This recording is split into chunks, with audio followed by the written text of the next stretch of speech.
আসসালামু আলাইকুম বন্ধুরা, কি অবস্থা সবার? কেমন আছেন? আশা করছি সবাই অনেক অনেক ভালো আছেন। সো আজকে দেখতে পারতেছেন ওয়েদারটা কি একটা শাইনি, অনেক সুন্দর। আসলে আজকে আমার ছুটির দিন, সেজন্য চলে আসলাম আপনাদের সাথে নতুন একটা ভিডিও নিয়ে। আর এই ভিডিওতে আমি আপনাদের সাথে অনেক কিছু শেয়ার করতে যাচ্ছি। অবশ্যই ভিডিওটা লাইক, কমেন্টস অ্যান্ড শেয়ার করতে ভুলবেন না। আজকের এই ভিডিওটাতে আমি আপনাদের সাথে একটা মোটিভেশনাল স্টোরি শেয়ার করবো, যেটা আসলে শুনলে আপনি অনেক বেশি ইন্সপায়ার্ড হবেন আশা করছি। অনেকদিন ধরে ভাবতেছিলাম যে এটা আপনাদের সাথে শেয়ার করবো। স্টোরিটা শুরু করার পূর্বে অবশ্যই আপনি আমার চ্যানেলে নতুন হয়ে থাকেন অবশ্যই সাবস্ক্রাইব করবেন, আর যদি অলরেডি করেছেন আপনাকে অসংখ্য অসংখ্য ধন্যবাদ জানাচ্ছি। এই কোয়েশ্চেনটা আমি পেয়ে থাকি যে ভাই আসলে কি N5 হলেই কি হয়ে যাবে? অনেকে বলে যে আসলে ল্যাঙ্গুয়েজটা কতটুকু পড়ে আসলে হবে। এগুলো নিয়ে আসলে আমার কম বেশি সবগুলা ভিডিওতে বলে থাকি মিনিমাম N3 পড়ে আসার জন্য। যদি আপনি মনে করেন যে না আমি শিখবো না, সমস্যা নাই, আপনার N5 লাগে না, একটা জাস্ট কত ঘন্টার যেন একটা কোর্স, এটার একটা সার্টিফিকেট হলেই হয়ে যায়। তো চলুন মেইন স্টোরিতে চলে আসি। সময়টা ছিল 2020 সাল। তো আমি যেটা করেছিলাম আসলে আমার যখন এগুলো জাপানিজ ল্যাঙ্গুয়েজ পরীক্ষা এটা ওটা এগুলো দিলাম, এগুলো দেওয়ার পর মানে এক পর্যায়ে সিদ্ধান্ত নিলাম না জাপান আসবো না। পরে আমার চিন্তাভাবনা ছিল আমি কানাডার দিকে মুভ করবো। তো সেজন্য আসলে আমার এক ফ্রেন্ড ছিল, তো আমি ছিলাম সিলেটে 2013 সাল থেকে। তো যেটা করলাম আমি মানে আমার এক ফ্রেন্ড ও আবার লন্ডনে চলে গেছে। তো ওকে আমি জিজ্ঞাসা করলাম যে এরকম রে, আমি তো ল্যাঙ্গুয়েজ শিখতে চাইতেছি কিন্তু আমার কাছে কোনো টাকা পয়সা নাই, আমি আসলে ওইরকমভাবে কোর্স করতে পারবো না।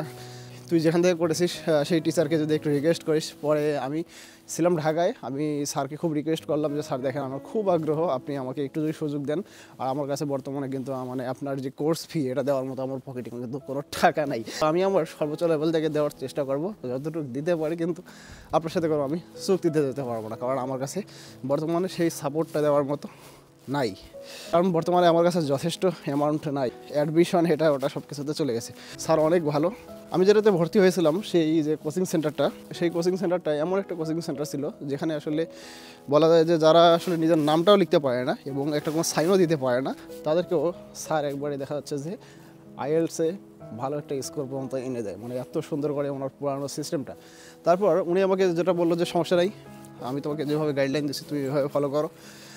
তো সেই সময়টাতে আমি যেটা করতাম, আমার বাসা থেকে মৌলভীবাজার সেটা হলো 4 কিলোমিটার। তো আমি প্রতিনিয়ত যেটা করতাম যে আমার এই 4 কিলোমিটার রাস্তা হেঁটে হেঁটে যেতাম, আবার হেঁটে আসতাম। আবার এর ফাঁকে ক্লাস রুটিন যে 3 দিন কিংবা 4 দিন, সেদিন তো যেতামই। আবার দেখা যাচ্ছে যে না আজকে সকালে ক্লাস করছি, বিকালেও ওনার আরেকটা ক্লাস আছে, যাই চল সেই ক্লাসে অ্যাটেন্ড করি। তো আমি যখনই সময় পেতাম তখনই সেই সময়টা কাজে লাগিয়ে একটা নদীর সাইড ছিল সেখান দিয়ে হেঁটে হেঁটে কিন্তু ওনার অফিসে চলে যেতাম, ওনার সেন্টারে গিয়ে কিন্তু আমি কিন্তু মানে ল্যাঙ্গুয়েজটা পড়তাম। এত আগ্রহ ছিল আমি প্রায় স্পোকেন ইংলিশটা সেটা প্রায় 1 মাসের ভিতরে আমি কমপ্লিট করি, কারণ সেখানে ল্যাঙ্গুয়েজ ক্লাব ছিল। আর স্যার আমাকে এতটা সাপোর্ট দিয়েছিল এইভাবে খুব মানে ইজিভাবে। অনেক সুন্দর একটা নাইস প্লেস, এটা কিন্তু হাঁটার জন্য। তো চলুন এটা দিয়ে হাঁটতে হাঁটতে কথা বলি। তো শহরের সাইড দিয়ে ওইদিকে গাড়ি যাওয়ার রাস্তা, এই যে একটা সুন্দর একটা পথচারী পার হওয়ার জন্য কত সুন্দর রাস্তা করে দিয়েছে এই দেশের সরকার। তো সেখানে যেতাম আসতাম, আমি যেভাবে লেগেছিলাম দিনে কোনোবার 2বার যেতাম, 3বার যেতাম, স্যারকেও ডিস্টার্ব করতাম অনেক, স্যারও কিন্তু আমাকে অনেক স্নেহ করতো। পরে সেখানে আমার মতো আরেকজনকে দেখছিলাম, ওনার বয়স হবে প্রায় 55 কিংবা 58 বছর এরকম হবে। উনি একজন সিএনজি চালক ছিল। ওনার আগ্রহ ছিল উনি একবার হলেও ইউরোপে যেতে চায়। তো ওনার স্বপ্ন ছিল উনি লন্ডনে যাবে। যেহেতু সিলেটি মানুষ, আর সিলেটি মানুষ কিন্তু কম বেশি সবাই কিন্তু ইংল্যান্ড এটাই পছন্দ করে, তো সেখানে যাবে। তো উনি কী করতো, সারাদিন কিন্তু গাড়িটা চালানোর পরে সন্ধ্যা টাইমে কিন্তু চলে আসতো। উনি আসতো এবং ওনার সাথে ওনার ছেলে আসতো। ওনার ছেলে সে সময় ইন্টারমিডিয়েট পাস করছে, 2 বাবা ছেলে কিন্তু আসতো এখানে, আসার পর কিন্তু ল্যাঙ্গুয়েজ পড়তো। ছেলেটা ছিল আমাদের বেসে, ওর বাবা মানে পার্সোনালি আর কি স্যারের কাছে পড়তো। তো উনি কিন্তু ওনার নামটাও লিখতে পারতো না। অনেক মানে ট্রেনিং সেন্টার আছে সেগুলোতে গিয়েছিল, যাওয়ার পর কিন্তু ওনাকে কিন্তু অ্যাকসেপ্ট করেনি কেউ, যে না আপনার এটা মানে হবে না। তো পরে স্যার একটা চ্যালেঞ্জ হিসেবে ওনাকে নিচে আমি আপনাকে স্পোকেন ইংলিশ করাবো, তো ভালো একটা স্কোর আপনাকে আমি উপহার দেবো। যেই কথা সেই কাজ, একটা জিনিস বারবার পড়ে বারবার ভুলে, বারবার পড়ে বারবার ভুলে, এভাবে পড়তে পড়তে পড়তে প্র্যাকটিস করতে করতে একটা সময় গিয়ে উনি কিন্তু টানা 2বার কিন্তু আইএলটিএস দিছে, দেওয়ার পর কিন্তু ফেল করছে। তো একবার আপনারা জানেন যে বাংলাদেশে প্রায় আইএলটিএস দিতে গেলে 20,000 টাকা লাগে। তো 2বার 40,000 টাকা গিয়েছে।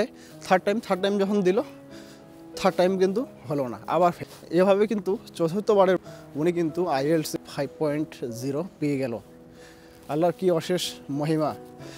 তারপর কিন্তু ওনার কিন্তু স্বপ্ন পূরণ, উনি কিন্তু ট্রাই করলো ভিসার জন্য, সুন্দর মতো কিন্তু ভিসা পেয়ে গেল, লন্ডনে চলে গেল। এরপর চলে আসলো রমজান মাস, আমিও চলে গেলাম আমার বাসায়। এর মধ্যে স্যার আমাকে অফার করলো ফার্স্ট কান্ট্রি তো জাপান, তুমি সেখানে চলে যাও। আর যদি কোনো কারণে যদি জাপান না যাও তাহলে তুমি চলে আসো আবার সিলেটে, আমরা একসাথে আবার আমরা ট্রেনিং সেন্টারে ক্লাস শুরু করব, ঠিক আছে? আর তোমাকে কোনো একটা ট্রেনিং সেন্টারের দায়িত্ব দিব, সেখানে তুমি টিচার হিসাবে থাকবা। স্যারকে কিন্তু একটু আশ্বস্ত করলাম, করার পর আমি কিন্তু রমজানে চলে গেলাম বাসায়। তারপর এদিকে তো জাপানের রেগুলার নিয়ে দৌড়াদৌড়ি করতে করতে জাপান হয়ে গেল, জাপান চলে আসলাম। বাট স্যারকে আমি অনেক মিস করি। স্যারের যে পড়াশোনার যে সিস্টেম অসাধারণ ছিল এবং খুব সুন্দর মতো কিন্তু পড়াতো। পরে আমি এসব নিয়ে দৌড়াদৌড়ি করতে করতে আমি তো জাপানে চলে আসলাম। প্রায় 1 বছরের মতো হলো, মানে আমি শুনলাম যেটা, স্যার একদিন পোস্ট দিয়েছে যে আমাদের অমুক ভাই, যিনি আসলে অনেক চেষ্টা করার পর ইংল্যান্ড গিয়েছিল, উনি প্রায় 6 মাস 8 মাসের মতো ইংল্যান্ডে স্টে করার পর হঠাৎ একদিন হৃদরোগে আক্রান্ত হয়ে কিন্তু মারা গেছে। ফেসবুক ওয়ালে যখন আমি এটা দেখছি তখন সত্যি আমি অনেক বেশি অবাক হয়ে গিয়েছিলাম এবং আমি বিষয়টা নিয়ে অনেকক্ষণ চিন্তা করতেছিলাম যে এটা কি হলো আসলে। কারণ এই লোকটার স্বপ্ন ছিল ইংল্যান্ডে যাবে, সেখানে গিয়ে সুন্দরভাবে বসবাস করবে। তো এত চেষ্টা করার পরেও আল্লাহ ওনাকে এত তাড়াতাড়ি নিয়ে নেবে আমি আসলে এটা ভাবতেও পারিনি। তো একজন মানুষ যে কিনা আসলে নিজের নামটাও লিখতে পারতো না, সে কিন্তু চেষ্টা করে প্রায় এরকম বছরের পর বছর ধরে কিন্তু ল্যাঙ্গুয়েজটা কিন্তু শিখছে। ল্যাঙ্গুয়েজটা শেখার পর সে কিন্তু তার স্বপ্নের দেশেও চলে গেল। আল্লাহ একদিক দিয়ে হয়তো তার রিজিক যে কয়টা দানা ইংল্যান্ডের মাটিতে রেখেছে সে কয়টা দানা কিন্তু খেয়েছে, খাওয়ার পর কিন্তু চলে গেছে। আল্লাহ কিন্তু ওনাকে কিন্তু ওনার কাছে কিন্তু ডেকে নিয়েছে। এই জিনিসটা আমাকে প্রায় ভাবায়। এই জন্য আমরা যারা আছি বিভিন্ন জায়গাতে, জাপান সহ অন্যান্য দেশে, অবশ্যই এই সময়ের ফাঁকে যতটুকু পারি আমরা আল্লাহর কাজ করি। এবং এই গল্পটা আপনাদের শোনানোর আমার মেন যেটা উদ্দেশ্য সেটা হলো যে আপনারা যাতে ইন্সপায়ার্ড হন এই গল্পটা থেকে। একজন মানুষ যে নিজের নামটাও লিখতে পারতো না, সে কীভাবে IELTS-এ 5 স্কোর নিয়ে ইউরোপের মতো একটা দেশে কিন্তু পাড়ি জমায়। অনেকদিন থেকে এরকম করে হাঁটা হয় না। তো আমিও আজকে কিন্তু সুন্দর এই পথ ধরে কিন্তু হাঁটতেছি। এই যে দেখতে পারতেছেন কত সুন্দর রাস্তা, আর এই রাস্তা ধরে কিন্তু অলরেডি প্রায় 2 কিলোমিটারের মতো হেঁটে চলে এসেছি। তো হাঁটতেই আসি, যতই হাঁটতেছি ততই যেন খুব ভালো লাগতেছে। চারদিকে সুন্দর এই পরিবেশ, সব কিছু মিলে অনেক সুন্দর লাগতেছে। জানি না এই পথ কোথায় গিয়ে শেষ হবে। তাই আপনারা সবাই অবশ্যই জাপানে আসলে সময় নিয়ে, প্রয়োজনে জাপানে আসার পূর্বে আপনারা N3 খুব ভালো মতো কমপ্লিট করে তারপর জাপানে আসেন। প্রয়োজনে বাংলাদেশে 2 বছর পড়াশোনা করে তারপর জাপানে আসেন। জাপানের লাইফটা অনেক এনজয় করতে পারবেন, কিন্তু ল্যাঙ্গুয়েজ পড়ে না আসলে এখানে অনেক বেশি আপনি প্রবলেমে পড়বেন। চলুন এর ফাঁকে একটা কমেন্টস নেওয়া যাক। তো এই ভাইটি কমেন্ট করছে, MD মেহেদি হাসান, জিমেলে শো করতেছে। তো সেই ভাই কমেন্টস করছে আমি নাকি ভুল ইনফরমেশন দিচ্ছি, উনি এটা বাংলাদেশে থেকেই বুঝতে পারতেছে আমি ভুল ইনফরমেশন দিতেছি।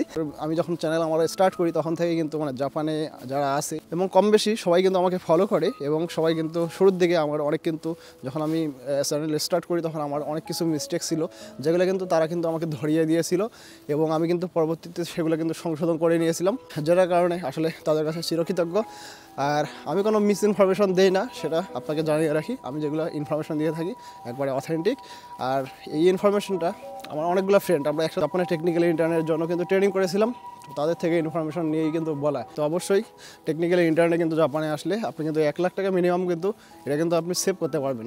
টেকনিক্যাল ইন্টারনেটের কথা বলতেছি, আমার ফ্রেন্ডরা যে কোম্পানিতে কাজ করে ওদের কিন্তু থাকার জায়গাটাও কিন্তু দিয়েছে সেই কোম্পানির মালিকে। তো 10,000 ইয়েন দিতে হয়, গ্যাস বিল, কারেন্ট বিল সব কিছু মিলিয়ে। ওকে, তো দেখা যাচ্ছে প্রায় আর কি 1,30,000 থেকে 1,40,000 টাকার মতো ওর কিন্তু সেভ হয়। আর বাকি সবার কিন্তু মিনিমাম 1 লাখ টাকা করে সেভ থাকে। তো চলুন আরেকটা কমেন্টস পড়ে আসি। আরেক ভাই কমেন্টস করছে আমি আসলে ফ্রিল্যান্সিং করি, আসলে আমি কি জাপানে গিয়ে স্টাডির পাশাপাশি কি ফ্রিল্যান্সিংটা করতে পারবো কি না।